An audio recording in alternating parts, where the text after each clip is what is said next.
Hingi tayo ng update sa ginanap na National Peace Rally ng Iglesia ni Cristo sa Quirino Grandstand. Nakatutok live si Rafi Tima. Rafi. Emil, mahigit isang oras lang mula nang matapos ang programa ay payapa na nag-disperse yung mga membro ng Iglesia ni Cristo na dumalo dito sa Quirino Grandstand. Sa mensahe ng kapayapaan at pagkakaisa, tumutok ang National Rally for Peace. Sa programa, ipinunto ng mga opisyal ng INC ang kahalagahan ng pagkakaisa para sa bansa. Nagpaalala rin sila sa tungkulin ng mga nasa posisyon ng kapangyarihan na maglingkod para sa kapakanan ng mamamayan at hindi raw para sa pansariling interes.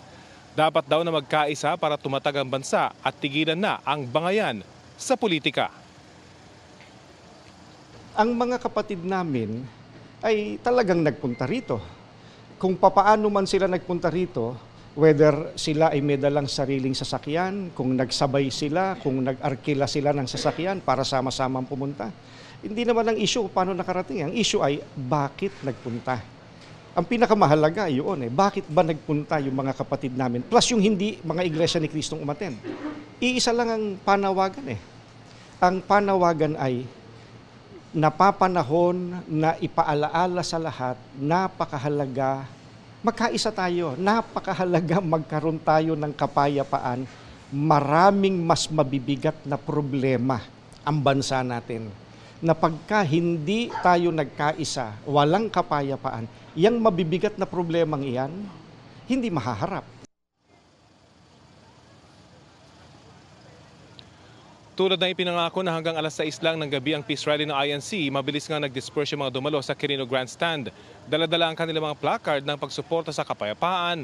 Mabilis at payapang nakalabas ng Quirino Grandstand ng mga dumalo na nasa harap ng Quirino. Ang National Rally for Peace ay inorganisa ng INC bilang pagsuporta raw sa pahayag ni Pangulong Bongbong Marcos na hindi siya sang-ayon sa impeachment na isinusulong laban kay Vice President Sara Duterte. Sa isang mensahe, nagpaabot naman ng pasasalamat si VP Sara.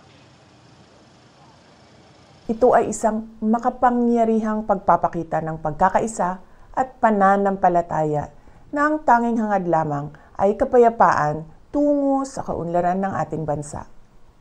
Nagpapasalamat ako sa ating mga kapatid sa Iglesia ni Cristo sa inyong patuloy na pagsisikap na maghatid ng pagkakaunawaan at pagkakaisa sa ating mga kababayan. Sa gitna ng tumataas na presyo ng bilihin, kahirapan, at iba pang suliranin, ang isang mapayapa at nagkakaisang Pilipinas ay hindi kailanman matitinag at paulit-ulit na aahon sa gitna ng hamon ng panahon.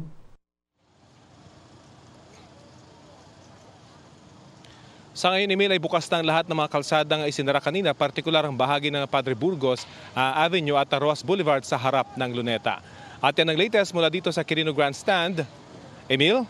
Maraming salamat, Rafi Tima.